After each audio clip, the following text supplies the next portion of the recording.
Cette année a été assez spéciale. Tous les championnats ont été stoppés suite au coronavirus, mais aussi la Ligue des Champions et même l'Euro qui a été reporté. Lors des 6 premiers mois de cette saison 2019-2020, il y a quand même eu des joueurs qui sont sortis du lot. On a eu le droit à des buts magnifiques, des interventions de grande classe et des arrêts fantastiques. Dans cette vidéo, nous allons voir ensemble le potentiel ballon d'or de cette année 2020. Bonne vidéo.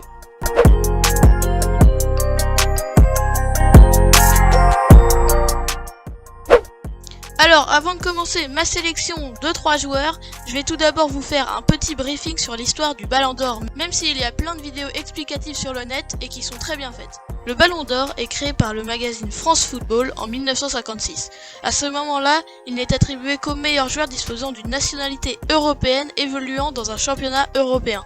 Par la suite, de 1995 à 2006, le Ballon d'Or est attribué aux meilleurs joueurs évoluant dans un championnat européen sans distinction de nationalité. Donc en gros, on s'en fiche si le receveur est brésilien, français ou japonais par exemple. Depuis 2007, il n'y a plus aucun critère, on récompense juste le meilleur joueur du monde. Voilà en gros ce que c'est le fameux Ballon d'Or, même si je pense que vous le saviez évidemment. Pour le potentiel Ballon d'Or 2020, et donc cette vidéo, je veux vous préciser que ce n'est que mon avis et que ce sera très certainement pas le vôtre. Et si vous voulez me faire part de votre classement, vous pouvez le faire dans l'espace commentaire qui est dédié à ça. J'ajoute aussi que pour rajouter du suspense et de l'originalité, je vais enlever Ronaldo et Messi dans cette vidéo. On sait tous qu'ils gagnent presque toujours le Ballon d'Or, c'est pour ça que je les ai enlevés. Je vais faire ce classement sous la forme d'un podium et je commence donc avec la 3e place, j'ai nommé Virgil van Dijk. Oui, le Hollandais qui fait une saison juste monstrueuse du côté de Liverpool, je pense que l'on peut le dire, c'est le meilleur défenseur central de cette année. Il a un mental d'acier, il l'a montré pendant la petite période de mou de Liverpool avant que l'on stoppe les matchs suite au coronavirus. C'est un réel rock, on peut le voir par les chiffres, il reste sur 46 matchs titulaires et qu'il a disputé donc les 90 minutes, le match complet. Je compte parmi ces matchs son club mais aussi ses matchs joués avec le Pays-Bas. Il gagne presque tous ses duels face aux attaquants.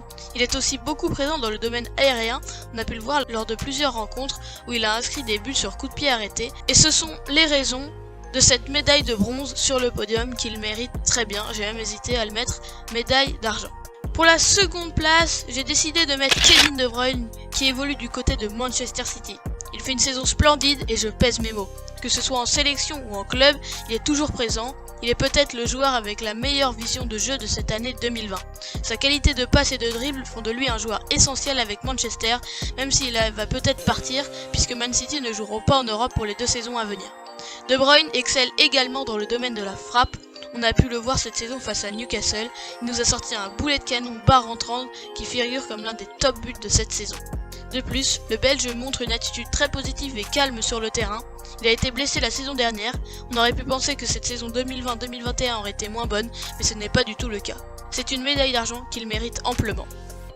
Pour la première place du podium, et donc le dernier joueur de cette vidéo, j'ai décidé de placer un joueur très sous-coté, mais qui chaque saison nous sort des pépites. Mais cette saison en particulier a été juste folle, j'ai choisi Robert Lewandowski. C'est mon joueur préféré, ce n'est pas du tout pour ça que je l'ai mis en première place, évidemment, je pense qu'il le mérite amplement. Le buteur du Bayern Munich est sans doute l'un ou le meilleur finisseur du monde, que ce soit en frappe lointaine ou devant les cages, il est très souvent décisif. Il l'a montré cette saison en Bundesliga et en Ligue des Champions, en inscrivant un nombre énorme de buts.